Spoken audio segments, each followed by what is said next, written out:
Algo comienza a inquietar a Serpa Cartolini. El silencio de Fujimori. Si es que ejecutaba a uno de los rehenes, y en especial al canciller o al embajador japonés, ellos podían considerarse hombres muertos. Y como no estaban dispuestos a morir, no lo harían.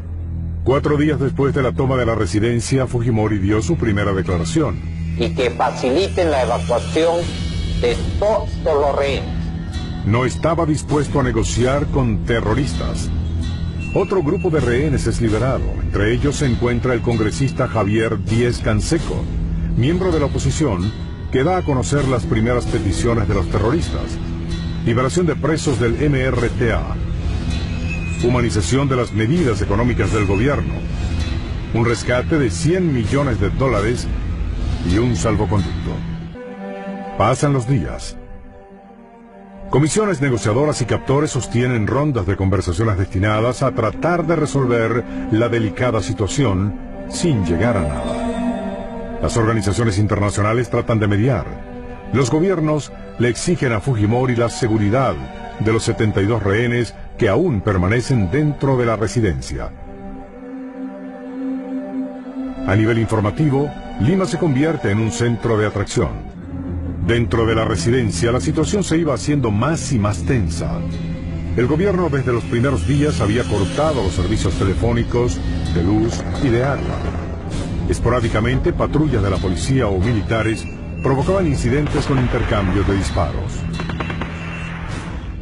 Entre febrero de 1997 y los primeros días de abril del mismo año, el presidente Fujimori realiza una gira que abarca los Estados Unidos, Canadá, República Dominicana, Inglaterra, Bolivia y Cuba, buscando un posible asilo para los secuestradores.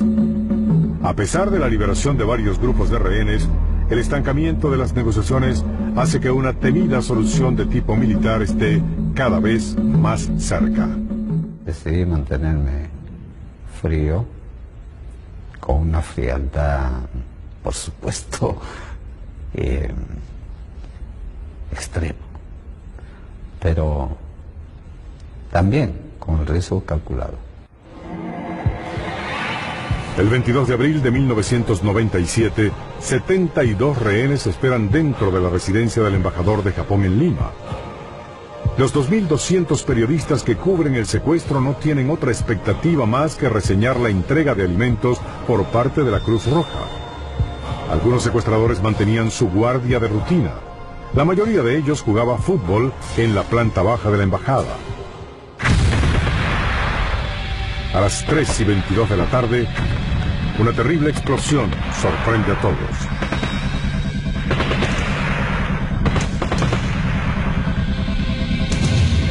Un escuadrón de 140 hombres irrumpía en la embajada del Japón. 35 minutos después, todo había terminado. Durante la operación mueren los 14 secuestradores, un magistrado de la Corte Suprema de Justicia y 2 comandos de las Fuerzas Armadas. La acción militar había comenzado a prepararse prácticamente al siguiente día del secuestro de la residencia.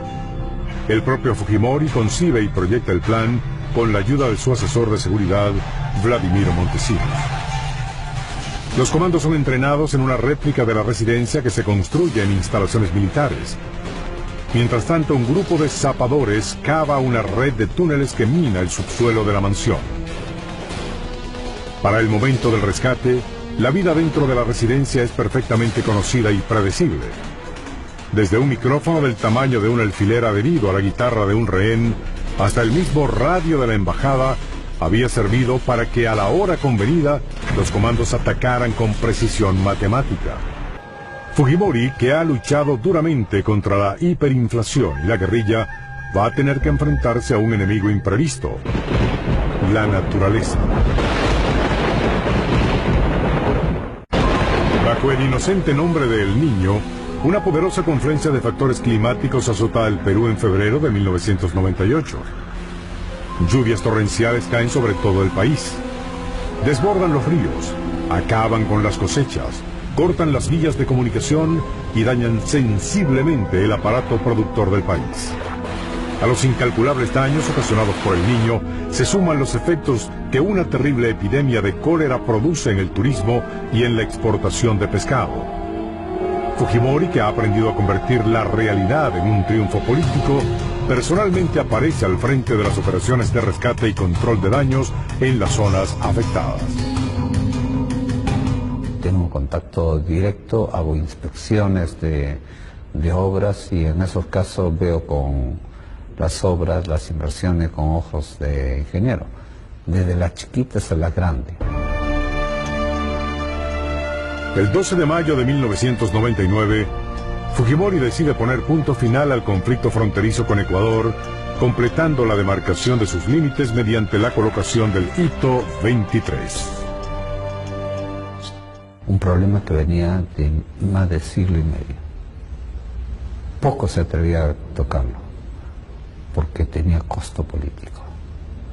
Cuando decidí asumir una posición, los consejeros me advirtieron que eso podía tener un alto costo político.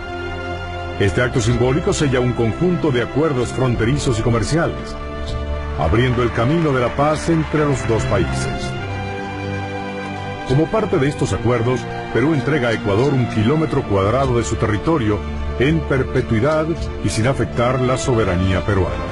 Pero Alberto Fujimori decide presentarse por tercera vez consecutiva como candidato presidencial, hecho sin precedentes en la historia del Perú. Fujimori, cansado del poder, ¿no? Ni hablar, está encantado con el poder, ¿no? Le fascina el poder, es evidente que el poder lo estimula, lo alimenta. Cuestionadas desde su inicio, las elecciones del año 2000 se llevan a cabo entre protestas y acusaciones de fraude.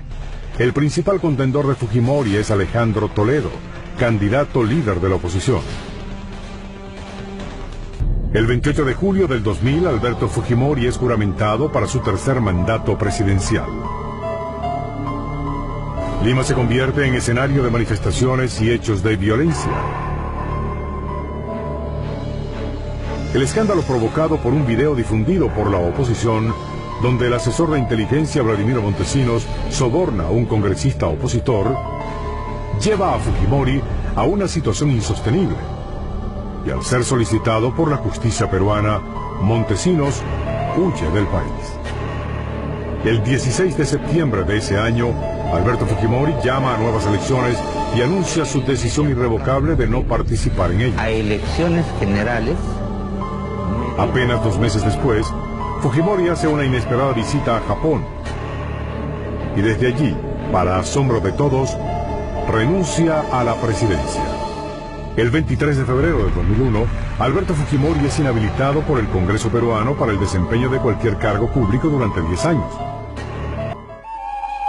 Criticado o defendido, temido o admirado, condenado o imitado, Alberto Fujimori ha pasado a ser parte de la historia del Perú contemporáneo. I think he put order in several things with a very high price. El sistema político se había suicidado. Lo que él ha hecho es hacerle la autopsia al cadáver. Él es uno de los políticos más hábiles que ha conocido la historia del Perú del siglo XX. Mientras la verdad comienza a darle paso al mito, Alberto Fujimori aguarda a que la historia dé su veredicto acerca de un hombre que convirtió el trabajo de presidente en un ejercicio matemático. En noviembre de 2005 viaja a Chile con la intención de lanzarse de nuevo a la presidencia del Perú. Para que no quede duda alguna que arribaré en el momento oportuno al Perú. El pueblo no quiere fujimorismo sin Fujimori. Pocos días después es apresado por solicitud de las autoridades peruanas. En Chile permanece 2 años tratando de evitar que lo extraditen. Mientras tanto, sus partidarios ganan 13 asientos en el Congreso peruano, incluyendo uno para Keiko, la hija de Fujimori. En septiembre de 2007, Fujimori es finalmente extraditado. Una vez en Perú, es confinado en una celda especial y pocos días después comienza a ser juzgado. Primero es condenado a 6 años por abuso de poder, pero luego el proceso continúa con otras acusaciones.